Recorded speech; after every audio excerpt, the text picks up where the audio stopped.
നമസ്കാരം. ആനന്ദ് ഇന്റർനാഷണൽ ന്യൂസിലേക്ക് സ്വാഗതം. പ്രധാന വാർത്തകൾ. ഇറാൻ യുദ്ധം സൃഷ്ടിക്കുന്ന സാമ്പത്തിക പ്രതിസന്ധിയിൽ യുകെയിലെ ഏകദേശം 1,63,000 പേർക്ക് തൊഴിൽ നഷ്ടപ്പെടുമെന്ന് റിപ്പോർട്ട്. ഏറ്റവും അധികം തൊഴിലുകൾ നഷ്ടമാവുക യുകെയിലെ ഏറ്റവും ദാരിദ്ര്യ മേഖലകളായ തെക്കൻ വെയിൽസിലും ഹംബറിലും. തൊഴിൽ നഷ്ടമുണ്ടാകുന്നതിന് കാരണം യുദ്ധം മൂലം ഊർജ്ജ നിരക്ക് ക്രമാതീതമായി വർദ്ധിക്കുന്നതും ചില്ലറ വിൽപ്പന, അതിഥി സൽക്കാര മേഖലകൾ ദുർബലമാകുന്നതും വില വർധനവും. ബിർമിംഗ്ഹാമിൽ 12,500 തൊഴിലവസരങ്ങൾ കുറയുമ്പോൾ ലീഡ്സിൽ 9,800 തൊഴിലവസരങ്ങളും ഗ്ലാസ്ഗോയിൽ 6,200 തൊഴിലവസരങ്ങളും ഇല്ലാതെയാകും. തദ്ദേശ സ്വയംഭരണ തിരഞ്ഞെടുപ്പിലെ മോശം പ്രകടനത്തെ തുടർന്ന് രാജ്യസമ്മർദ്ദം കെയർ സ്റ്റാമറിനുമേൽ ശക്തമാകുന്നു. സ്ഥാനം നിലനിർത്താൻ സമ്മർദ്ദം വകവയ്ക്കാതെ നീക്കങ്ങളുമായി സ്റ്റാമർ. ബ്രിട്ടനെ യൂറോപ്പിന്റെ ഹൃദയഭാഗത്ത് എത്തിക്കുകയാണ് ലക്ഷ്യമെന്നും ബ്രിട്ടീഷ് പ്രധാനമന്ത്രി. വെസ്റ്റ്രീനും ആഞ്ചല റെയ്നയ്ക്കും നേതൃസ്ഥാനത്തേക്ക് മത്സരിക്കാൻ തയ്യാറെടുക്കുന്നു. അടുത്ത 24 മണിക്കൂർ കെയർ സ്റ്റാമറുടെ രാഷ്ട്രീയ ഭാവിയിൽ നിർണായകം. യുകെയിൽ സെമിറ്റിക് വിരുദ്ധ വിദ്വേഷ കുറ്റകൃത്യങ്ങൾ വർദ്ധിക്കുന്നതിനെതിരെ ലണ്ടനിലെ ഡൌണിംഗ് സ്ട്രീറ്റിൽ പുറത്ത് പ്രതിഷേധ റാലി സംഘടിപ്പിച്ചത് 2 ജൂത പുരുഷന്മാർ കുത്തേറ്റ് കൊല്ലപ്പെട്ട സംഭവത്തെ തുടർന്ന്. പ്രതിഷേധക്കാരുടെ പ്രധാന ആവശ്യം ജൂത സമൂഹത്തിന് കൂടുതൽ സുരക്ഷ ഉറപ്പാക്കുക എന്നത്. ലണ്ടനിൽ ജൂത വിരുദ്ധ വിദ്വേഷ കുറ്റകൃത്യങ്ങൾ കഴിഞ്ഞ 2 വർഷത്തെ ഏറ്റവും ഉയർന്ന നിരക്കിൽ. പശ്ചിമേഷ്യയിൽ സമാധാനം കൊണ്ടുവരാൻ US മുന്നോട്ട് വെച്ച പുതിയ നിർദ്ദേശങ്ങളുള്ള ഇറാന്റെ മറുപടി തികച്ചും അസ്വീകാര്യമാണെന്ന് അമേരിക്കൻ പ്രസിഡന്റ് ഡൊണാൾഡ് ട്രംപ്. നാവിക ഉപരോധം നീക്കണമെന്നും മരവിപ്പിച്ച ആസ്തികൾ 30 ദിവസത്തിനുള്ളിൽ വിട്ടു നൽകണമെന്നും ഇറാന്റെ മറുപടിയിൽ വ്യക്തതയുള്ള US മാധ്യമവും. ഹാൻഡ വൈറസ് ബാധിത ആഡംബര ക്രൂയിസ് കപ്പലായ MV ഹോണ്ടിസിൽ നിന്നും മടങ്ങുന്ന 17 US പൗരന്മാരിൽ ഒരാൾക്ക് ആന്റിസ്ട്രൈസ് ഹാൻഡ വൈറസ് സ്ഥിരീകരിച്ചു. മൈൽഡ് പോസിറ്റീവ് ആണ് എന്ന റിപ്പോർട്ട്. രണ്ടാമതൊരു യാത്രക്കാരനും ചെറിയ തോതിൽ ലക്ഷണങ്ങൾ ഉണ്ടെന്നും US department of health and human service. രണ്ടാമത്തെ വ്യക്തിക്ക് ഇതുവരെയും വൈറസ് ബാധ ഔദ്യോഗികമായി സ്ഥിരീകരിച്ചിട്ടില്ല. പശ്ചിമേഷ്യൻ സംഘർഷത്തെ തുടർന്ന് അന്താരാഷ്ട്ര വിപണിയിലുണ്ടായ വിലക്കയറ്റം നേരിടാൻ ജനങ്ങൾക്ക് പുതിയ സാമ്പത്തിക നയങ്ങൾ നിർദ്ദേശിച്ച പ്രധാനമന്ത്രി നരേന്ദ്രമോദി. രാജ്യത്തിന്റെ വിദേശ നാണ്യശേഖരം സംരക്ഷിക്കുന്നതിനായി വിദേശ യാത്രകൾ പരമാവധി ഒഴിവാക്കാൻ നിർദ്ദേശം. പെട്രോൾ, ഡീസൽ എന്നിവയുടെ ഉപഭോഗം കുറയ്ക്കുന്നതിനായി മെട്രോ ട്രെയിനുകളും മറ്റ് പൊതുഗതാഗത സംവിധാനങ്ങളും ഉപയോഗിക്കണമെന്നും പ്രധാനമന്ത്രി. കാർപൂളിംഗ് പ്രോത്സാഹിപ്പിക്കണമെന്നും ചരക്കു നീക്കത്തിനായി റെയിൽവേക്ക് മുൻഗണന നൽകണമെന്നും നരേന്ദ്രമോദി. തമിഴ്നാട്ടിൽ മുഖ്യമന്ത്രിയായി വിജയ് ചുമതലയേറ്റതിന് പിന്നാലെ ഉദ്യോഗസ്ഥരുടെ തലപ്പത്ത് സ്ഥാനമാറ്റം. ആരോഗ്യ വകുപ്പ് അഡീഷണൽ ചീഫ് സെക്രട്ടറി പി സെന്തിൽകുമാറിനെ മുഖ്യമന്ത്രിയുടെ അഡീഷണൽ ചീഫ് സെക്രട്ടറിയായി നിയമിച്ചു. 200 യൂണിറ്റ് സൗജന്യ വൈദ്യുതി നൽകുമെന്ന സർക്കാർ പ്രഖ്യാപനം ഗാർഹിക വൈദ്യുത ഉപഭോക്താക്കൾ ആശ്വാസം. രാഹുൽ ഗാന്ധി സമൂഹ മാധ്യമത്തിൽ പങ്കുവച്ച വിജയ്ക്കൊപ്പമുള്ള റീലുകളും ചിത്രവും ബ്ലോക്ക് ചെയ്ത വിഷയത്തിൽ പ്രതിഷേധവുമായി കോൺഗ്രസ്. കേന്ദ്ര സർക്കാർ ഇടപെട്ടതിനാലാണ് റീലും ഫോട്ടോയും ഇൻസ്റ്റാഗ്രാം ബ്ലോക്ക് ചെയ്തതെന്ന് കോൺഗ്രസ്. സാങ്കേതിക പ്രശ്നമാണ് കാരണമെന്ന് കേന്ദ്രത്തിന്റെ വിശദീകരണം. പുതിയ മുഖ്യമന്ത്രിയെ നിശ്ചയിക്കുന്നതുമായി ബന്ധപ്പെട്ട എല്ലാ ചർച്ചകളും പൂർത്തിയായി എന്ന് ഹൈക്കമാൻഡിന്റെ ഔദ്യോഗിക പ്രഖ്യാപനത്തിനായി കാത്തിരിക്കുകയാണെന്നും രമേശ് ചെന്നിത്തല. ഹൈക്കമാൻഡ് കൈക്കൊള്ളുന്നത് ഏത് തീരുമാനവും കേരളത്തിലെ എല്ലാ കോൺഗ്രസ് പ്രവർത്തകരും UDF പ്രവർത്തകരും പൂർണ്ണമായി അംഗീകരിക്കുമെന്നും ചെന്നിത്തല.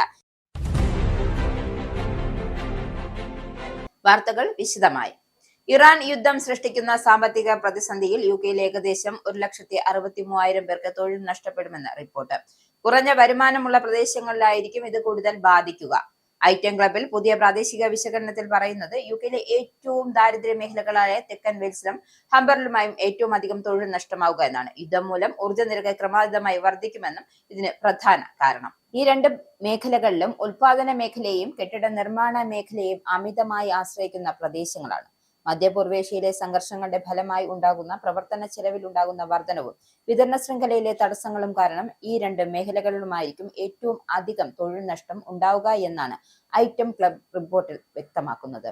2026 തെക്കൻ വെയിൽസ് 5,700 ഹംബറിൽ 2,800 പേർക്കും തൊഴിൽ നഷ്ടമാകുമെന്നും അവർ പ്രവചിക്കുന്നു. കുറഞ്ഞ വരുമാനക്കാർക്കിടയിൽ മിച്ചം പിടിക്കുന്ന തുക കുറവായിരിക്കുമെന്നതിനാൽ തൊഴിൽ നഷ്ടം കൂടി വരുന്നതോടെ ചില്ലറ വിൽപ്പന രംഗത്തും അതിഥി സൽക്കാര മേഖലയിലും ചെലവഴിക്കപ്പെടുന്ന പണത്തിൽ കാര്യമായ കുറവ് സംഭവിക്കും. അങ്ങനെ വരുമ്പോൾ ഈ മേഖലകളും സമാനമായ പ്രതിസന്ധി നേരിടും. ഈ വർഷം തൊഴിലില്ലായ്മ നിരക്കിൽ 0.4% കുറവായിരിക്കും ഉണ്ടാവുക എന്നും റിപ്പോർട്ടിൽ ചൂണ്ടിക്കാട്ടുന്നു. ഉപഭോക്താക്കളുടെ വാങ്ങൽ ശേഷി കുറയുന്നതും ഇന്ധന ഊർജ്ജ നിരക്കുകളുടെ വില കുതിച്ചു കയറുന്നതും ഇതിനു കാരണമാകും. ലണ്ടനിലെ തൊഴിലവസരങ്ങളുടെ എണ്ണത്തിൽ ഈ വർഷം 25,000 കുറവുണ്ടാകുമെന്ന് റിപ്പോർട്ടിൽ ചൂണ്ടിക്കാട്ടുന്നു. ചില്ലറ വിൽപ്പന, അതിഥി സൽക്കാര മേഖലകൾ ദുർബലമാകുന്നതിനാണ് ഇത്. ബിർമിംഗ്ഹാമിൽ ഈ വർഷം 12,500 തൊഴിലവസരങ്ങൾ കുറയുമ്പോൾ ലീഡ്സിൽ 9,800 തൊഴിലവസരങ്ങളും ഗ്ലാസ്ഗോയിൽ 6,200 തൊഴിലവസരങ്ങളും ഇല്ലാതെയാകും. അതേസമയം 2026 കേംബ്രിഡ്ജിൽ കൂടുതൽ തൊഴിലവസരങ്ങൾ ഉയർന്നു വരുമെന്നും റിപ്പോർട്ടിൽ പറയുന്നു. പൊതുമേഖലയിലുള്ള വിദ്യാഭ്യാസം, ആരോഗ്യം, പൊതുഭരണം, സാമൂഹികക്ഷേമം എന്നീ മേഖലകളിലായിരിക്കും വരും വർഷങ്ങളിൽ തൊഴിലവസരങ്ങൾ കൂടുതലായി ഉണ്ടാവുക. എന്നാൽ നഷ്ടപ്പെടുന്ന തൊഴിലവസരങ്ങൾക്ക് പകരം വെക്കാൻ ഇതിനാവുകയില്ല എന്നും റിപ്പോർട്ടിൽ ചൂണ്ടിക്കാട്ടുന്നു. സമാനമായ രീതിയിൽ പാവപ്പെട്ടവർക്കും സമ്പന്നർക്കും ഇടയിൽ ജീവിത നിലവാരത്തിലുള്ള വിടവ് വരും വർഷങ്ങളിൽ വലുതാകുമെന്നും അവർ മുന്നറിയിപ്പ് നൽകുന്നുണ്ട്. ഇത് സമൂഹത്തിൽ അസ്ഥിരതയും സംഘർഷാവസ്ഥയും സൃഷ്ടിക്കാൻ സാധ്യതയുണ്ട് എന്ന് മുന്നറിയിപ്പിൽ വ്യക്തമാക്കുന്നുണ്ട്. തദ്ദേശ സ്വയംഭരണ തെരഞ്ഞെടുപ്പിലെ മോശം പ്രകടനത്തെ തുടർന്ന് കെയർ സ്റ്റാമർ കടുത്ത രാഷ്ട്രീയ സമ്മർദ്ദത്തിൽ.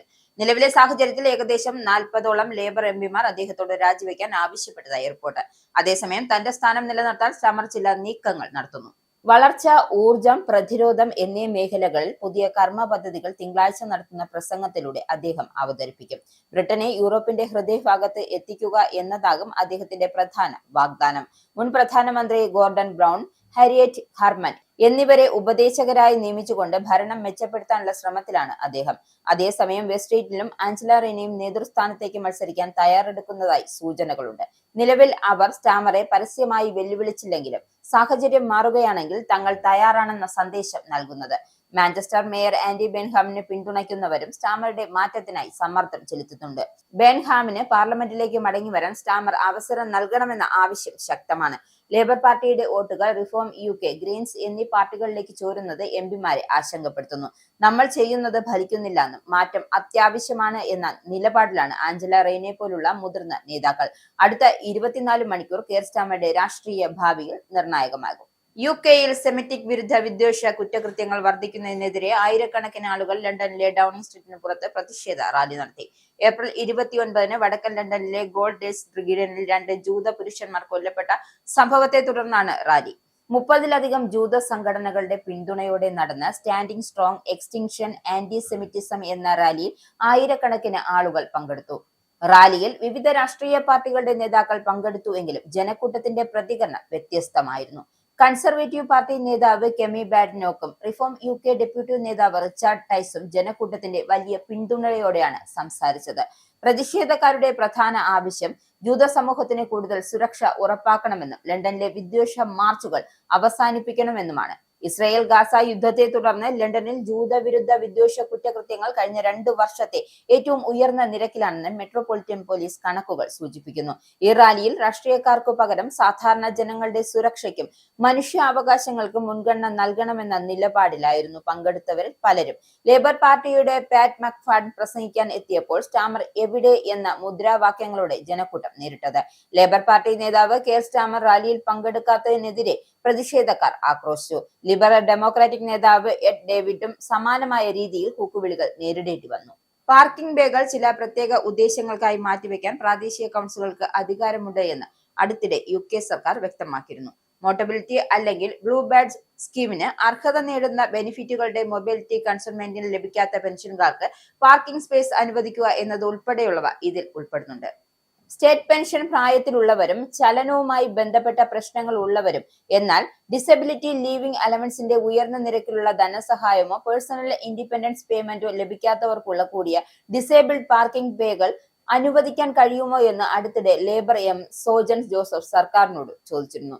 അതിന് രേഖാമൂലം എഴുതി നൽകിയ മറുപടിയിൽ ലോക്കൽ ട്രാൻസ്പോർട്ട് മിനിസ്റ്റർ സൈമൺ ലൈറ്റോഡ് വ്യക്തമാക്കിയിരുന്നു. അതായത് road traffic regulation act 1984 part 4-ൽ പറഞ്ഞിരിക്കുന്നത് പ്രത്യേക ഉദ്ദേശങ്ങൾക്കായി പാർക്കിംഗ് പെർമിറ്റുകൾ നൽകുവാനും അതോറിറ്റികൾക്ക് കഴിയും. ഇക്കാര്യം പൂർണ്ണമായും ലോക്കൽ അതോറിറ്റികളുടെ കീഴിൽ ഒന്നാണെന്നും ഇതിനുള്ള ഫീസും ഇളവുകളും മറ്റും തീരുമാനിക്കേണ്ടത് അവരാണെന്നും മന്ത്രി നൽകിയ മറുപടിയിൽ വ്യക്തമാക്കുന്നു. ഓക്സ്ഫോർഡ്ഷെയർ അനുവദനീയമായ വേഗതയിലും 30 മൈൽ അധിക വേഗതയിൽ തന്റെ ഹുണ്ടായി അമിത വേഗത്തിൽ ഓടിച്ചതിന് ഡ്യൂക്ക് ഓഫ് മൾബറോയ്ക്ക് 500 പൗണ്ട് പിഴ ലഭിച്ചു.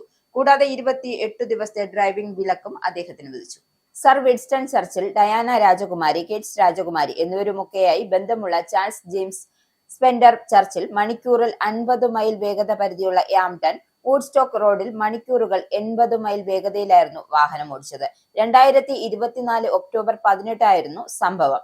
ഇക്കഴിഞ്ഞ വെള്ളിയാഴ്ചയാണ് ഹൈ വൈക്കോ മജിസ്ട്രേറ്റ് കോടതിയിൽ കേസ് വിചാരണയ്ക്കെടുത്തത്. വിചാരണ വേളയിൽ ഡ്യൂക്ക് കോടതിയിൽ ഹാജരായിരുന്നില്ല. അദ്ദേഹത്തിന്റെ അസാന്നിധ്യത്തിലായിരുന്നു ശിക്ഷ വിധിച്ചത്. കുറ്റം സമ്മതിച്ചുകൊണ്ട് അദ്ദേഹത്തിന്റെ അഭിഭാഷകൻ കോടതിയിൽ കത്ത് സമർപ്പിച്ചിരുന്നു. സ്പെൻസർ ചർച്ചിലിന് ഈ ഒരു സംഭവം ഒഴിച്ചാൽ ഒരു തെറ്റുമില്ലാത്ത ഒരു ഡ്രൈവിംഗ് ചരിത്രമാണ് ഉള്ളതെന്നും ജില്ലാ ജഡ്ജി കമലേഷ് റാണ അറിയിച്ചു. തുടർന്നായിരുന്നു 200 പൗണ്ട് പിഴയും 300 പൗണ്ട് കോടതി ചിലവുകളും വിധിച്ചത്. ഇറ്റാലിയൻ പ്രധാനമന്ത്രി ജോർജ് മെലാനിക്കെതിരെ വീണ്ടും രൂക്ഷ വിമർശനവുമായി US പ്രസിഡന്റ് ഡൊണാൾഡ് ട്രംപ്. ഇറ്റലിയിലെ അമേരിക്കൻ സൈനിക താവളങ്ങളിൽ നിന്നുമുള്ള സേനയെ പിൻവലിക്കുന്നതിന് ഇപ്പോഴും പരിഗണനയിലാണ് എന്ന് ട്രംപ് ഇറ്റാലിയൻ മാധ്യമങ്ങളോട് വ്യക്തമാക്കി. അമേരിക്കയ്ക്ക് ആവശ്യമായ സമയത്ത് ഇറ്റലി ഒപ്പമുണ്ടായിരുന്നില്ല എന്നും അതിനാൽ ഇറ്റലിയിലെ സൈനിക താവളങ്ങളിൽ നിന്നും സൈന്യത്തെ മാറ്റുന്നതിനെ കുറിച്ച് താൻ ആലോചിക്കുകയാണ് എന്നും ഇറ്റാലിയൻ ദിനപത്രമായ കൊറിയല്ലി ഡെല്ല സെറ ട്രംപിനെ ഉദ്ധരിച്ച് റിപ്പോർട്ട് ചെയ്ത്. ടെലിഫോൺ അഭിമുഖത്തിനിടെയാണ് ട്രംപ് ഈ പരാമർശം നടത്തിയതെന്നും റിപ്പോർട്ടിൽ പറയുന്നു.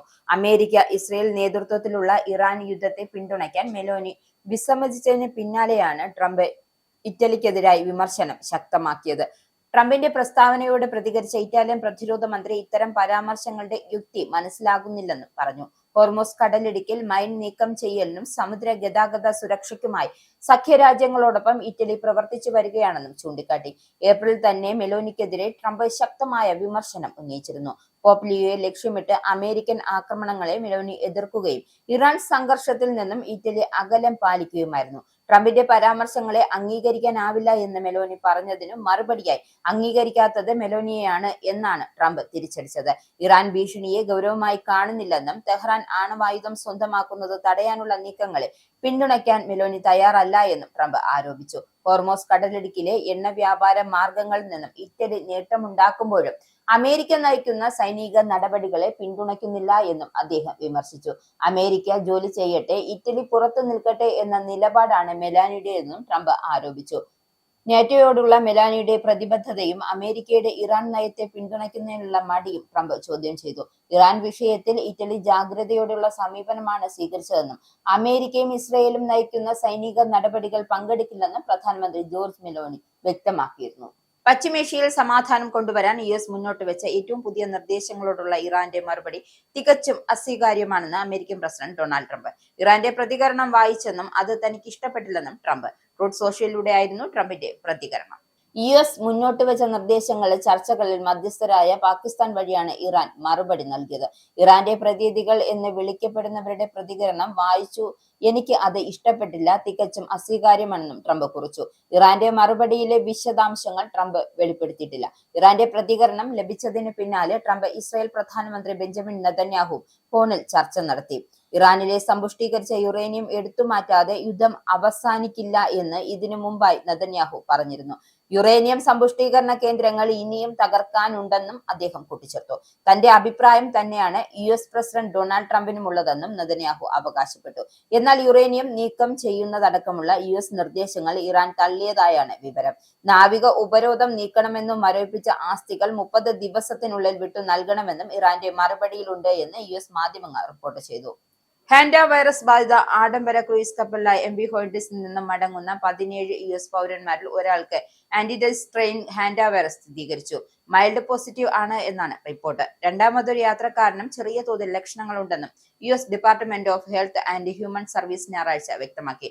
രണ്ടാമത്തെ വ്യക്തിക്ക് ഇതുവരെയും വൈറസ് ബാധ ഔദ്യോഗികമായി സ്ഥിരീകരിച്ചിട്ടില്ല. 17 അമേരിക്കൻ പൗരന്മാരെ പ്രത്യേക വിമാനത്തിൽ US-ലേക്ക് എയർലിഫ്റ്റ് ചെയ്തു. ലക്ഷണങ്ങളുള്ള 2 പേർ വിമാനത്തിലെ ബയോ കൺസ്റ്റൈൻമെന്റ് യൂണിറ്റിലാണ് യാത്ര ചെയ്യുന്നത്.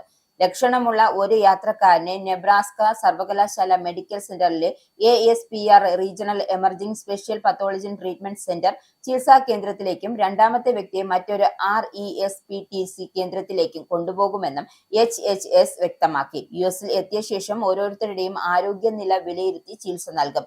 ഹോണ്ടിയസ് കപ്പലിൽ കണ്ടെത്തിയ ആൻഡ്രിയസ് ട്രേസ് ഹാൻഡ വൈറസ് കഠിനമായ ശ്വാസകോശ രോഗം ഉണ്ടാക്കാൻ ശേഷിയുള്ളതാണെന്നും ഇത് 50% വരെ മരണനിരക്കിന് കാരണമായേക്കാമെന്നും ലോകാരോഗ്യ സംഘടന മുന്നറിയിപ്പ് നൽകുന്നു. WHO കണക്കുകൾ അനുസരിച്ച് ഇതുവരെ കപ്പലിൽ വിട്ടുപോയ 8 പേർ രോഗബാധിതരായി. 6 പേരിൽ വൈറസ് ബാധ സ്ഥിരീകരിക്കപ്പെട്ടു. ഡച്ച് ദമ്പതിമാരും ഒരു ജർമ്മൻ പൗരനും ഉൾപ്പെടെ 3 പേർ മരിച്ചു. ടെനറൈഫ് തീരത്ത് നങ്കൂരമിട്ട് കിടക്കുന്ന കപ്പലിൽ സ്പെയിൻ, ഫ്രാൻസ് എന്നിവ ഇതിനകം തന്നെ പൗരന്മാരെ ഒഴിപ്പിച്ചു. ഓസ്ട്രേലിയ, കാനഡ, നെതർലൻഡ്സ്, തുർക്കി, ബ്രിട്ടൻ, അയർലൻഡ്, US എന്നിവയ്ക്കുള്ള ഫ്ലൈറ്റുകൾ ഞായറാഴ്ച രാത്രിയോടെ പുറപ്പെട്ടു. ഓസ്ട്രേലിയ തങ്ങളുടെ പൗരന്മാർക്ക് പുറമെ മറ്റൊരു രാജ്യക്കാരനെ കൂടി ചികിത്സയ്ക്കായി ഓസ്ട്രേലിയക്ക് കൊണ്ടുവരുന്നുണ്ടെന്ന് പ്രഖ്യാപിച്ചു. ആ വ്യക്തി ഏതു രാജ്യത്തിന്റെ പൗരനാണ് എന്ന് വ്യക്തമാക്കിയിട്ടില്ല. ന്യൂസിലൻഡിന്റെ ഒരു പൗരനെ തിരികെ കൊണ്ടുവരാൻ ചർച്ചകൾ തുടരുകയാണ്. വി.ഡി. സതീശൻ മുഖ്യമന്ത്രിയാകുന്നതിൽ നൂറുകണക്കിന് ONCC UK പ്രവർത്തകർ ഐക്യദാർഢ്യം പ്രഖ്യാപിച്ച് രംഗത്ത്. UK ജീവിക്കുമ്പോഴും പിറന്ന നാട്ടിൽ കോൺഗ്രസ് പ്രസ്ഥാനം ഭരണത്തിൽ വരണമെന്നും അത് കഴിഞ്ഞ് 5 വർഷം പാർട്ടിയെ നയിച്ച് വി.ഡി. സതീശൻ എന്ന പ്രതിപക്ഷ നേതാവ് തന്നെ ആവണമെന്നും വി.ഡി. സതീശനെ വിശ്വസിച്ച് തങ്ങൾക്കും ഞങ്ങളുടെ കുടുംബങ്ങൾക്കും സംരക്ഷണം കിട്ടുമെന്ന പ്രതീക്ഷയിൽ നടത്തിയ രാഷ്ട്രീയ ക്യാമ്പയിനിലൂടെ നാട്ടിലെ സുഹൃത്തുക്കളുടെയും ബന്ധുമിത്രാദികളുടെയും വോട്ടുകൾ UDFന് ആയിരിക്കണമെന്ന ലക്ഷ്യത്തോടെ നടത്തിയ ക്യാമ്പയിന് തിളക്കമാർന്ന വിജയമാണ് കിട്ടിയത്. ഇപ്പോഴും മണ്ണും ചാരയുന്നവൻ പെണ്ണും കൊണ്ടുപോകുന്ന രീതിയിൽ വരുന്ന കാര്യങ്ങളാണ് കാണാൻ കഴിയുന്നത്. അങ്ങനെ നടന്നാൽ തികച്ചും കോൺഗ്രസ് പാർട്ടിക്ക് വൻ തിരിച്ചടി ഉണ്ടാകുമെന്നും UK കോൺഗ്രസ് നേതാക്കളെ പ്രവർത്തകർ അറിയിച്ചു. മുഖ്യമന്ത്രി എന്ന കാര്യത്തിൽ വി.ഡി. സതീശൻ എന്നല്ലാതെ ഒരു വിട്ടുവീഴ്ചയ്ക്കും തയ്യാറല്ല എന്നും പ്രവർത്തകർ വ്യക്തമാക്കി. ഇതിൽ സാധാരണ വോട്ടർമാരുടെ വികാരം മനസ്സിലാക്കിയില്ല എങ്കിൽ LDFന് വന്ന അനുഭവം വിദൂരമല്ല എന്നും പ്രവർത്തകർ അറിയിച്ചു. കേരള നിയമസഭാ തെരഞ്ഞെടുപ്പിൽ UDF നേടിയ 102 സീറ്റിലെ അത്യുജ്വല വിജയത്തിന്റെ ആവേശം യൂറോപ്പിലാകെ അലയടിച്ചു. UDF യൂറോപ്പിന്റെ ആഭിമുഖ്യത്തിൽ ശനിയാഴ്ച ഓൺലൈനായി സംഘടിപ്പിച്ച തെരഞ്ഞെടുപ്പ് വിജയാഘോഷം ശക്തമായ രാഷ്ട്രീയ പ്രഖ്യാപനവും ജനാധിപത്യ വിശ്വാസികളുടെ ആവേശ സംഗമവുമായി മാറി. യൂറോപ്പിലെ വിവിധ രാജ്യങ്ങളിൽ നിന്നായി നൂറുകണക്കിന് UDF പ്രവർത്തകരും ജനാധിപത്യ സ്നേഹികളും പങ്കെടുത്ത പരിപാടി ശ്രദ്ധേയമായി. ഇന്ത്യൻ സമയം രാത്രി 9:30 ആരംഭിച്ച പരിപാടിയിൽ കേരള രാഷ്ട്രീയത്തിലെ പ്രമുഖ UDF നേതാക്കൾ അണിനിരന്നു. UDF Europe chairman Sirosh George അധ്യക്ഷത വഹിച്ചു. UDF Europe convener Sunny Joseph സ്വാഗതവും UDF Europe coordinator Romy Kuriakose നന്ദിയും അർപ്പിച്ചു. UDF Europe vice chairman doctor Muhammad Ali Kunari, joint convener Tomy Thondamkuzhi എന്നിവർ പരിപാടിയിൽ ഏകോപനമൊരുക്കി. Indian Union Muslim Youth League സംസ്ഥാന അധ്യക്ഷൻ സെയ്ദ് മുനവർ അലി ശിഹാബ് തങ്ങൾ, കേരള കോൺഗ്രസ് നേതാവ് അബു ജോസഫ് MLA, നിയുക്ത MLA മാരായ Roji M John, Sajeev Joseph, Shibu Thekkumpuram, AD Thomas തുടങ്ങിയ നേതാക്കൾ സംസാരിച്ചു. UDFന് വലിയ വിജയം സമ്മാനിച്ചതിൽ സുപ്രധാന പങ്ക് വഹിച്ച പ്രവാസി സമൂഹത്തിനും പ്രത്യേകിച്ച് തെരഞ്ഞെടുപ്പ് പ്രചാരണ രംഗത്ത് വലിയ പ്രവർത്തനങ്ങൾ ഒരുക്കിയ UDF യൂറോപ്പ് സംവിധാനത്തിനും നേതാക്കൾ നന്ദി പറഞ്ഞു. കേരള ജനത അഹങ്കാര രാഷ്ട്രീയത്തിനെതിരെയും ജനവിരുദ്ധ ഭരണത്തിനെതിരെയും നൽകിയ ശക്തമായ വിധിയാണ് UDFന്റെ ഈ ചരിത്ര വിജയമെന്നും നേതാക്കൾ വ്യക്തമാക്കി. ജനങ്ങളുമായി കൂടുതൽ ചേർന്ന് പ്രവർത്തിക്കുന്ന ജനകീയ ഭരണത്തിന്റെ പുതിയ മാതൃകയാണ് UDF സർക്കാർ മുന്നോട്ട് വെക്കുന്നതെന്നും നേതാക്കൾ പറഞ്ഞു. വിവിധ രാജ്യങ്ങളിലെ UDF നേതാക്കന്മാരായ ഷൈനി ക്ലെയർ തോമസ്, ബോസ്, റോണി കുരിശിങ്കൽ, മാധ്യമപ്രവർത്തകരായ ജോസ് കുമ്പിളിവേലി, ഷെഫീഖ്, സാൻജോ ലൂസി, നവാസ്, ജയരാജ്, റോയ് ജോസഫ്, ജിബീഷ് തങ്കച്ചൻ തുടങ്ങിയവരും പരിപാടിയിൽ പങ്കെടുത്തു സംസാരിച്ചു. ഇനി പൗണ്ട്, യൂറോ, ഡോളർ, രൂപ ഇന്നത്തെ വിനിമയ നിരക്ക്. ഒരു പൗണ്ട് 129.35 ഇന്ത്യൻ രൂപ, ഒരു പൗണ്ട് 1.16 യൂറോ, ഒരു US ഡോളർ 95.21 ഇന്ത്യൻ രൂപ, ഒരു യൂറോ 111.92 ഇന്ത്യൻ രൂപ, ഒരു പൗണ്ട് 1.36 US ഡോളർ, ഒരു കനേഡിയൻ ഡോളർ 69.57 ഇന്ത്യൻ രൂപ. ഇനിയൊരു ഇടവേള.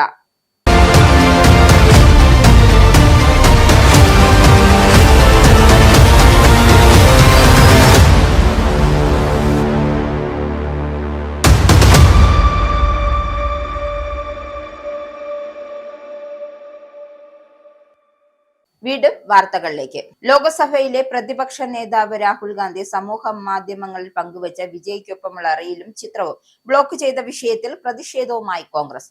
കേന്ദ്ര സർക്കാർ ഇടപെട്ടതിനാലാണ് റീലും ഫോട്ടോയും ഇൻസ്റ്റാഗ്രാം ബ്ലോക്ക് ചെയ്തതെന്നാണ് കോൺഗ്രസ് പാർട്ടിയിലെ മുതിർന്ന നേതാക്കളുടെ ആരോപണം. അതേസമയം ഇൻസ്റ്റാഗ്രാമിന്റെ ഭാഗത്തു നിന്നുമുണ്ടായ സാങ്കേതിക പ്രശ്നമാണ് ഇതിനു പിന്നിലെന്ന് കേന്ദ്രത്തിന്റെ വിശദീകരണം. തമിഴകം വെട്രികഴകം നേതാവും നടനുമായ വിജയ് തമിഴ്നാട് മുഖ്യമന്ത്രിയായി സത്യപ്രതിജ്ഞ ചെയ്യുന്ന ചടങ്ങിൽ പങ്കെടുക്കുന്നതിനായി രാഹുൽ ഗാന്ധി കഴിഞ്ഞ ദിവസം ചെന്നൈയിലെത്തിയത്. വിജയ്ക്കൊപ്പമുള്ള ചിത്രവും റീലും രാഹുൽ ഗാന്ധി സമൂഹ മാധ്യമങ്ങൾ പങ്കുവച്ചിരുന്നു. കോൺഗ്രസ് നേതാക്കൾ പറയുന്നതനുസരിച്ച് 1 മണിക്കൂറിനുള്ളിൽ 12 മില്യൺ വ്യൂസ് ആണ് ഈ റീലിന് ലഭിച്ചിരിക്കുന്നത്. രാഹുലും വിജയും ഒന്നിച്ചുള്ള ഫോട്ടോയ്ക്ക് 46 മില്യൺ വ്യൂസ് ആണ് ലഭിച്ചിരുന്നത്. പിന്നാലെ ഈ ചിത്രം റീലും ഇൻസ്റ്റാഗ്രാം ബ്ലോക്ക് ചെയ്യുകയായിരുന്നു. കേന്ദ്ര സർക്കാർ പുറപ്പെടുവിച്ചിട്ടുള്ള ചട്ടങ്ങളുടെ ലംഘനം കണ്ടെത്തിയതിനാലാണ് റീലും ചിത്രവും നീക്കം ചെയ്തത് എന്നാണ് ഇൻസ്റ്റാഗ്രാമിന്റെ വിശദീകരണം. ഇതാണ് ഇപ്പോൾ വലിയ വിവാദങ്ങൾക്ക് വഴിവെച്ചിരിക്കുന്നത്. രാഹുൽ ഗാന്ധിയുടെ ഇൻസ്റ്റാഗ്രാം, യൂട്യൂബ്, ട്വിറ്റർ, ഫേസ്ബുക്ക് തുടങ്ങിയ സമൂഹ മാധ്യമങ്ങളിലെ പോസ്റ്റുകളുടെ വ്യൂവർഷിപ്പ് സംബന്ധിച്ച യഥാർത്ഥ കണക്കുകൾ ഈ പ്ലാറ്റ്ഫോമുകൾ പുറത്തുവിടുന്നില്ല എന്നാണ് കോൺഗ്രസ് ഉന്നയിക്കുന്ന ആരോപണം. ഇതിന്റെയെല്ലാം പിന്നിൽ കേന്ദ്ര സർക്കാർ ആണെന്നും അവർ വ്യക്തമാക്കുന്നു. എന്നാൽ കേന്ദ്ര സർക്കാർ ഇപ്പോൾ ഈ ആരോപണങ്ങളെല്ലാം നിഷേധിച്ചുകൊണ്ട് രംഗത്ത് നിന്നിരിക്കുകയാണ്. വിജയ്ക്കൊപ്പമുള്ള രാഹുൽ ഗാന്ധിയുടെ റീലും ഫോട്ടോയും ബ്ലോക്ക് ചെയ്തതിൽ സർക്കാരിന് യാതൊരു തരത്തിലുള്ള പങ്കില്ല എന്നും അത് ഇൻസ്റ്റാഗ്രാമിന്റെ ഭാഗത്തു നിന്നുമുണ്ടായ സാങ്കേതിക വീഴ്ചയാകാമെന്നുമാണ് കേന്ദ്ര സർക്കാരിന്റെ വിശദീകരണം. പശ്ചിമേഷ്യയിൽ തുടരുന്ന സംഘർഷങ്ങൾ കാരണം അന്താരാഷ്ട്ര വിപണിയിലുണ്ടായ വിലക്കയറ്റം നേരിടാൻ ജനങ്ങൾ പുതിയ സാമ്പത്തിക നയങ്ങൾ നിർദ്ദേശിച്ച് പ്രധാനമന്ത്രി നരേന്ദ്രമോദി. ഹൈദരാബാദിലെ ചടങ്ങിൽ പങ്കെടുക്കവെയാണ് മോദി പുതിയ ആശയങ്ങൾ പങ്കുവച്ചത്. അതിർത്തിയിൽ ജീവൻ ബലി കഴിക്കുന്നത് മാത്രമല്ല, ദൈനംദിന ജീവിതത്തിൽ ഉത്തരവാദിത്വത്തോടെ പ്രവർത്തിക്കുന്നതും രാജ്യസ്നേഹമാണെന്നും മോദി. രാജ്യത്തിന്റെ വിദേശ നാണ്യ ശേഖരം സംരക്ഷിക്കുന്നതിനായി വിദേശയാത്രകൾ പരമാവധി ഒഴിവാക്കണമെന്ന് പ്രധാനമന്ത്രി ആവശ്യപ്പെട്ടു. പെട്രോൾ, ഡീസൽ എന്നിവയുടെ ഉപഭോഗം കുറയ്ക്കുന്നതിനായി മെട്രോ ട്രെയിനുകളും മറ്റു പൊതുഗതാഗത സംവിധാനങ്ങളും ഉപയോഗിക്കണമെന്നും അദ്ദേഹം നിർദ്ദേശം നൽകി. കാർ പൂളിംഗ് പ്രോത്സാഹിപ്പിക്കണമെന്നും ചരക്കു നീക്കത്തിനായി റെയിൽവേക്ക് മുൻഗണന നൽകണമെന്നും അദ്ദേഹം പറഞ്ഞു. ഇലക്ട്രിക് വാഹനങ്ങളുടെ ഉപയോഗം കൂട്ടണമെന്നും വർക്ക് ഫ്രം ഹോം സൗകര്യങ്ങൾ പ്രയോജനപ്പെടുത്തണമെന്നും നിർദ്ദേശമുണ്ട്.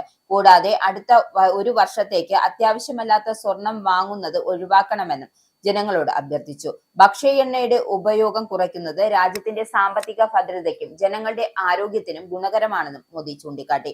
ദൈനംദിന ആവശ്യങ്ങൾക്കായി തദ്ദേശീയമായി നിർമ്മിച്ച ഉൽപ്പന്നങ്ങൾക്ക് മുൻഗണന നൽകുവാനും ആഭ്യന്തര വിനോദസഞ്ചാരം പ്രോത്സാഹിപ്പിക്കുവാനും അദ്ദേഹം നിർദ്ദേശം നൽകി. മുഖ്യമന്ത്രിയായി വിജയ് ചുമതലയേറ്റതിനു പിന്നാലെ ഉദ്യോഗസ്ഥരുടെ തലപ്പത്ത് സ്ഥാനമാറ്റം. ആരോഗ്യവകുപ്പ് അഡീഷണൽ ചീഫ് സെക്രട്ടറി പി സെന്തിൽകുമാറിനെ മുഖ്യമന്ത്രിയുടെ അഡീഷണൽ ചീഫ് സെക്രട്ടറിയായി നിയമിച്ചു. ആദിദ്രാവിഡ വകുപ്പ് സെക്രട്ടറി ജി ലക്ഷ്മിപ്രിയയെ മുഖ്യമന്ത്രിയുടെ സെക്രട്ടറിയായി നിയമിച്ചു. 200 യൂണിറ്റ് സൗജന്യ വൈദ്യുതി നൽകുമെന്ന സർക്കാർ പ്രഖ്യാപനം ഗാർഹിക വൈദ്യുതി ഉപഭോക്താക്കൾക്ക് ആശ്വാസമായി മാറി. ദ്വൈമാസ ബില്ലിംഗിൽ പരമാവധി 500 യൂണിറ്റ് ഉപയോഗിക്കുന്നവർക്കാണ് ആദ്യ 200 യൂണിറ്റുകൾക്ക് ഇളവ് ലഭിക്കുക. അതേസമയം 500 യൂണിറ്റിൽ കൂടിയാലും നിലവിലുള്ള 100 യൂണിറ്റിൽ സൗജന്യമെന്ന ഇളവ് തുടരും. 200 യൂണിറ്റ് സൗജന്യ വൈദ്യുതി എന്നതും TVKയുടെ തിരഞ്ഞെടുപ്പ് വാഗ്ദാനങ്ങൾ ഒന്നായിരുന്നു. ലക്ഷക്കണക്കിന് ഉപയോക്താക്കൾക്ക് ഗുണകരമാകുമെന്നതാണ് സർക്കാർ തീരുമാനം. AC ഇല്ലാത്ത വീടുകളിലാണ് ഗുണം കൂടുതൽ ലഭിക്കുക. AC ഉപയോഗിക്കുന്ന മിക്ക വീടുകളിലും 2 മാസത്തിൽ 500 യൂണിറ്റിലേറെ ഉപയോഗത്തിന് സാധ്യതയുള്ളതിനാൽ പദ്ധതിയുടെ ഗുണം ലഭിക്കുമെന്ന് ഉറപ്പില്ല. അതേസമയം സംസ്ഥാനത്ത് പ്രതിമാസ വൈദ്യുതി ബില്ലിംഗ് സംവിധാനം ഏർപ്പെടുത്തുമെന്നാണ് മിക്ക ഉപഭോക്താക്കളുടെ ആവശ്യം. 2 മാസം കൂടുമ്പോൾ ബിൽ തുക കൂടുതലാണെന്നും ഇതുവരെ വലിയ ബാധ്യതയായി മാറും എന്നായിരുന്നു നിലവിലെ പരാതി. പുതിയ മുഖ്യമന്ത്രിയെ നിശ്ചയിക്കുന്നതുമായി ബന്ധപ്പെട്ട എല്ലാ ചർച്ചകളും പൂർത്തിയായി എന്ന് ഹൈക്കമാൻഡിന്റെ ഔദ്യോഗിക പ്രഖ്യാപനത്തിനായി കാത്തിരിക്കുകയാണെന്നും രമേശ് ചെന്നിത്തല. ഹൈക്കമാൻഡ് കൈക്കൊള്ളുന്ന ഏത് തീരുമാനവും കേരളത്തിലെ എല്ലാ കോൺഗ്രസ് പ്രവർത്തകരും UDF പ്രവർത്തകരും പൂർണ്ണമായി അംഗീകരിക്കുമെന്നും ചെന്നിത്തല. മുഖ്യമന്ത്രിയെ നിശ്ചയിക്കുന്നതുമായി ബന്ധപ്പെട്ട് ഹൈക്കമാൻഡ് എല്ലാ കാര്യങ്ങളും കേട്ടുകഴിഞ്ഞു. ഇനിയൊരു ചർച്ചയുടെ ആവശ്യമില്ലെന്നും എല്ലാവരും ഒറ്റക്കെട്ടായി ഹൈക്കമാൻഡ് തീരുമാനം നടപ്പാക്കുമെന്നും ചെന്നിത്തല വ്യക്തമാക്കി. സർക്കാർ രൂപീകരണത്തിലെ കാലതാമസം സംബന്ധിച്ച മാധ്യമങ്ങളുടെ ചോദ്യങ്ങൾക്ക് കഴിഞ്ഞ തവണ ഇടതുപക്ഷ സർക്കാർ രൂപീകരിക്കാൻ എടുത്ത അത്രയും സമയം തങ്ങൾ എടുക്കില്ലെന്നാണ് ചെന്നിത്തലയുടെ മറുപടി. ഇത്തരം ചർച്ചകൾ ജനാധിപത്യത്തിന്റെ ഭാഗമാണെന്നും വലിയ താമസം ഉണ്ടാകില്ലെന്നും അദ്ദേഹം കൂട്ടിച്ചേർത്തു. മുഖ്യമന്ത്രിയെ നിശ്ചയിക്കുന്ന വിഷയത്തിൽ ഘടകകക്ഷികൾ ഇടപെടുന്നു എന്ന തരത്തിലുള്ള ചർച്ചകൾ അവസാനിച്ചതായും അക്കാര്യങ്ങളെല്ലാം ഹൈക്കമാൻഡിന്റെ ശ്രദ്ധയിൽപ്പെടുത്തിയിട്ടുണ്ട് എന്നും നേതൃത്വം വ്യക്തമാക്കിയിട്ടുണ്ട്. ഹൈക്കമാൻഡ് തീരുമാനം വൈകാതെ തന്നെ ഉണ്ടാകുമെന്നാണ് സൂചന. KPCC അധ്യക്ഷന് അവകാശവാദം ഉന്നയിച്ച് കൊടിക്കുന്നിൽ സുരേഷ് MP. ഇത് സംബന്ധിച്ച് കോൺഗ്രസ് അധ്യക്ഷൻ മല്ലികാർജ്ജുൻ ഖാർഗെയുമായി കൂടിക്കാഴ്ച നടത്തി. 1 മണിക്കൂറോളം കൊടിക്കുന്നിൽ ഖാർഗെയുമായി സംസാരിച്ചു. മുതിർന്ന നേതാവ് എന്ന നിലയിൽ തനിക്ക് അർഹതയുണ്ട് എന്നും ഖാർഗെ കൊടിക്കുന്നിൽ സുരേഷ് അറിയിച്ചു. അർഹതയുണ്ടായിട്ടും പലതവണ മാറ്റി നിർത്തപ്പെട്ടിട്ടുണ്ട് എന്ന് പറഞ്ഞ സുരേഷ് സംവരണ മണ്ഡലങ്ങളിൽ കോൺഗ്രസ് നേടിയ വിജയവും ചൂണ്ടിക്കാട്ടി. ഇന്നലെയാണ് കൊടിക്കുന്നിൽ സുരേഷ് മല്ലികാർജ്ജുൻ ഖാർഗെയുമായി കൂടിക്കാഴ്ച നടത്തിയത്. പല ഘട്ടങ്ങളിൽ KPCC പുനഃസംഘടന നടക്കുമ്പോൾ തന്റെ പേര് വന്നിരുന്നു എങ്കിലും അന്നെല്ലാം താൻ മാറ്റി നിർത്തപ്പെട്ടു എന്നാണ് കൊടിക്കുന്നിൽ സുരേഷ് വ്യക്തമാക്കിയത്. MP ആണ്, കാലങ്ങളായി കോൺഗ്രസിനായി പ്രവർത്തിക്കുന്നു. സംവരണ മണ്ഡലങ്ങളിൽ പോലും വലിയ വിജയമാണ് കോൺഗ്രസ് നേടിയതെന്നും അതിനാൽ തന്നെ കോൺഗ്രസ് സംസ്ഥാന അധ്യക്ഷനാകുന്നത് പരിഗണിക്കണമെന്നാണ് കൊടിക്കുന്നിൽ സുരേഷിന്റെ ആവശ്യം. പുതിയ സർക്കാരിൽ നിലവിലെ KPCC അധ്യക്ഷൻ സണ്ണി ജോസഫ് മന്ത്രിയാകുമെന്നാണ് സൂചന. സണ്ണി ജോസഫ് പദവി ഒഴിഞ്ഞാൽ ഉണ്ടാകുന്ന ഒഴിവിലേക്കാണ് കൊടിക്കുന്നിലിന്റെ അവകാശവാദം. KSRTC ബസ്സുകളിൽ സ്ത്രീകൾക്ക് സൗജന്യ യാത്ര നൽകുന്ന പ്രഖ്യാപനം UDF സർക്കാർ പുനഃപരിശോധിക്കണമെന്ന് all Kerala bus operators organisation. തീരുമാനം സ്വകാര്യ ബസ് വ്യവസായത്തെ തകർക്കുമെന്നും ബസ് ഉടമകളുമായി സർക്കാർ ചർച്ചയ്ക്ക് തയ്യാറാകണമെന്നും all Kerala bus operators organisation സംസ്ഥാന ജനറൽ സെക്രട്ടറി T ഗോപിനാഥ് ആവശ്യപ്പെട്ടു. സ്ത്രീകൾക്ക് സൗജന്യ യാത്ര നൽകുന്ന തീരുമാനം ഏകപക്ഷീയമാണെന്നും പൊതുഗതാഗത സംവിധാനം തകരുമെന്നും T ഗോപിനാഥ് പറഞ്ഞു. KSRTCയുടെ കണക്കുകൾ പ്രകാരം ദിനംപ്രതി 19 ലക്ഷം സ്ത്രീകളാണ് സർവീസ് ഉപയോഗിക്കുന്നത്. KSRTC സൗജന്യ യാത്ര അനുവദിച്ചാൽ സ്വകാര്യ ബസ്സുകൾക്ക് വിദ്യാർത്ഥികളെ മാത്രം കയറ്റിപ്പോകേണ്ടി വരുന്ന അവസ്ഥ വരും. തമിഴ്നാട്ടിലും കർണാടകയിലും സ്വകാര്യ ബസ്സുകൾ കുറവാണ്. കേരളത്തിലെ സാഹചര്യം അങ്ങനെയല്ല. സ്വകാര്യ ബസ് ഉടമകളോട് ചർച്ച ചെയ്യാതെ തീരുമാനം എടുത്തത് ശരിയായില്ല എന്നും വി.ഡി. സതീശന്റെ പുതുയുഗ യാത്രയിൽ സ്വകാര്യ ബസ് മേഖലയിലെ പ്രശ്നങ്ങൾ അദ്ദേഹത്തെ അറിയിച്ചതാണെന്നും അന്ന് എല്ലാം പരിഹരിക്കാമെന്നാണ് സതീശൻ ഉറപ്പു നൽകിയതെന്നും ടി ഗോപിനാഥൻ മാധ്യമങ്ങളോട് പറഞ്ഞു. സ്വകാര്യ ബസ് മേഖലയ്ക്ക് വേണ്ടി പുതിയ പാക്കേജ് പ്രഖ്യാപിക്കണമെന്നും അദ്ദേഹം ആവശ്യപ്പെട്ടു. ഇനി സ്പോർട്സ്.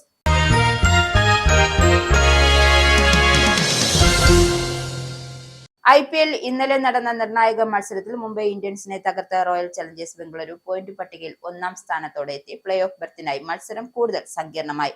ആവേശം അവസാന 10 വരെ നീണ്ട പോരാട്ടത്തിലാണ് RCB വിജയം പിടിച്ചെടുത്തത്. ഇന്നലെ ചെന്നൈ സൂപ്പർ കിങ്സിനെതിരായ തോൽവിയോടെ ലക്നൌ സൂപ്പർ ജയൻസും RCBക്കെതിരായ തോൽവിയോടെ മുംബൈ ഇന്ത്യൻസും ഔദ്യോഗികമായി പ്ലേ ഓഫ് കാണാതെ പുറത്തായി. അവസാന 3 കളികൾ ജയിച്ചാലും ലക്നൌവിൽ മുംബൈക്കും പരമാവധി 12 പോയിന്റ് മാത്രമേ നേടാനാകൂ. 4 ടീമുകൾക്ക് നിലവിൽ 11 അതിൽ കൂടുതലോ പോയിന്റുകളുണ്ട്. ഇതോടെ 8 ടീമുകളാണ് നിലവിലെ പ്ലേ ഓഫിലെ അവസാന 4 സ്ഥാനങ്ങൾക്കായി മത്സരിക്കുന്നത്. 11 മത്സരങ്ങൾ 14 പോയിന്റുമായി 1-ാം സ്ഥാനത്ത് നിൽക്കുന്ന നിലവിലെ ചാമ്പ്യന്മാരായ RCBക്ക് പ്ലേ ഓഫ് ഏകദേശം ഉറപ്പിക്കാൻ ഒരു ജയം കൂടി മതി. ആദ്യ 2 സ്ഥാനങ്ങളിലെത്തി ക്വാളിഫയർ ഉറപ്പിക്കാനാണ് രജത് പട്ടിലും സംഘവും ഇനി ശ്രമിക്കുക. പ്രധാന വാർത്തകൾ ഒരിക്കൽ കൂടി. ഇറാൻ യുദ്ധം സൃഷ്ടിക്കുന്ന സാമ്പത്തിക പ്രതിസന്ധിയിൽ യുകെയിലെ ഏകദേശം 1,63,000 പേർക്ക് തൊഴിൽ നഷ്ടപ്പെടുമെന്ന് റിപ്പോർട്ട്. ഏറ്റവും അധികം തൊഴിലുകൾ നഷ്ടമാവുക യുകെയിലെ ഏറ്റവും ദാരിദ്ര്യ മേഖലകളായ തെക്കൻ വെയിൽസിലും ഹംബറിലും. തൊഴിൽ നഷ്ടമുണ്ടാകുന്നതിന് കാരണം യുദ്ധം മൂലം ഊർജ്ജ നിരക്ക് ക്രമാതീതമായി വർദ്ധിക്കുന്നതും ചില്ലറ വിൽപ്പന, അതിഥി സൽക്കാര മേഖലകൾ ദുർബലമാകുന്നതും വില വർധനവും. ബിർമിംഗ്ഹാമിൽ 12,500 തൊഴിലവസരങ്ങൾ കുറയുമ്പോൾ ലീഡ്സിൽ 9,800 തൊഴിലവസരങ്ങളും ഗ്ലാസ്ഗോയിൽ 6,200 തൊഴിലവസരങ്ങളും ഇല്ലാതെയാകും. തദ്ദേശ സ്വയംഭരണ തിരഞ്ഞെടുപ്പിലെ മോശം പ്രകടനത്തെ തുടർന്ന് രാജ്യസമ്മർദ്ദം കെയർ സ്റ്റാമറിന് മേൽ ശക്തമാകുന്നു. സ്ഥാനം നിലനിർത്താൻ സമ്മർദ്ദം വകവയ്ക്കാതെ നീക്കങ്ങളുമായി സ്റ്റാമർ. ബ്രിട്ടനെ യൂറോപ്പിന്റെ ഹൃദയഭാഗത്ത് എത്തിക്കുകയാണ് ലക്ഷ്യമെന്നും ബ്രിട്ടീഷ് പ്രധാനമന്ത്രി. വെസ്റ്റ്രീനും ആഞ്ചല റെയ്നയ്ക്കും നേതൃസ്ഥാനത്തേക്ക് മത്സരിക്കാൻ തയ്യാറെടുക്കുന്നു. അടുത്ത 24 മണിക്കൂർ കെയർ സ്റ്റാമറുടെ രാഷ്ട്രീയ ഭാവിയിൽ നിർണായകം. യുകെയിൽ സെമിറ്റിക് വിരുദ്ധ വിദ്വേഷ കുറ്റകൃത്യങ്ങൾ വർദ്ധിക്കുന്നതിനെതിരെ ലണ്ടനിലെ ഡൌണിംഗ് സ്ട്രീറ്റിൽ പുറത്ത് പ്രതിഷേധ റാലി സംഘടിപ്പിച്ചത് 2 ജൂത പുരുഷന്മാർ കുത്തേറ്റ് കൊല്ലപ്പെട്ട സംഭവത്തെ തുടർന്ന്. പ്രതിഷേധക്കാരുടെ പ്രധാന ആവശ്യം ജൂത സമൂഹത്തിന് കൂടുതൽ സുരക്ഷ ഉറപ്പാക്കുക എന്നത്. ലണ്ടനിൽ ജൂത വിരുദ്ധ വിദ്വേഷ കുറ്റകൃത്യങ്ങൾ കഴിഞ്ഞ 2 വർഷത്തെ ഏറ്റവും ഉയർന്ന നിരക്കിൽ. പശ്ചിമേഷ്യയിൽ സമാധാനം കൊണ്ടുവരാൻ US മുന്നോട്ട് വെച്ച പുതിയ നിർദ്ദേശങ്ങളുള്ള ഇറാന്റെ മറുപടി തികച്ചും അസ്വീകാര്യമാണെന്ന് അമേരിക്കൻ പ്രസിഡന്റ് ഡൊണാൾഡ് ട്രംപ്. നാവിക ഉപരോധം നീക്കണമെന്നും മരവിപ്പിച്ച ആസ്തികൾ 30 ദിവസത്തിനുള്ളിൽ വിട്ടു നൽകണമെന്നും ഇറാന്റെ മറുപടിയിൽ വ്യക്തതയുള്ള US മാധ്യമം. ഹാൻഡ വൈറസ് ബാധിത ആഡംബര ക്രൂയിസ് കപ്പലായ MV ഹോണ്ടിസിൽ നിന്നും മടങ്ങുന്ന 17 US പൗരന്മാരിൽ ഒരാൾക്ക് ആന്റിസ്ട്രൈസ് ഹാൻഡ വൈറസ് സ്ഥിരീകരിച്ചു. മൈൽഡ് പോസിറ്റീവ് ആണ് എന്ന റിപ്പോർട്ട്. രണ്ടാമതൊരു യാത്രക്കാരനും ചെറിയ തോതിൽ ലക്ഷണങ്ങൾ ഉണ്ടെന്നും US department of health and human service. രണ്ടാമത്തെ വ്യക്തിക്ക് ഇതുവരെയും വൈറസ് ബാധ ഔദ്യോഗികമായി സ്ഥിരീകരിച്ചിട്ടില്ല. പശ്ചിമേഷ്യൻ സംഘർഷത്തെ തുടർന്ന് അന്താരാഷ്ട്ര വിപണിയിലുണ്ടായ വിലക്കയറ്റം നേരിടാൻ ജനങ്ങൾക്ക് പുതിയ സാമ്പത്തിക നയങ്ങൾ നിർദ്ദേശിച്ച പ്രധാനമന്ത്രി നരേന്ദ്രമോദി. രാജ്യത്തിന്റെ വിദേശ നാണ്യശേഖരം സംരക്ഷിക്കുന്നതിനായി വിദേശ യാത്രകൾ പരമാവധി ഒഴിവാക്കാൻ നിർദ്ദേശം. പെട്രോൾ, ഡീസൽ എന്നിവയുടെ ഉപഭോഗം കുറയ്ക്കുന്നതിനായി മെട്രോ ട്രെയിനുകളും മറ്റ് പൊതുഗതാഗത സംവിധാനങ്ങളും ഉപയോഗിക്കണമെന്നും പ്രധാനമന്ത്രി. കാർപൂളിംഗ് പ്രോത്സാഹിപ്പിക്കണമെന്നും ചരക്കു നീക്കത്തിനായി റെയിൽവേക്ക് മുൻഗണന നൽകണമെന്നും നരേന്ദ്രമോദി.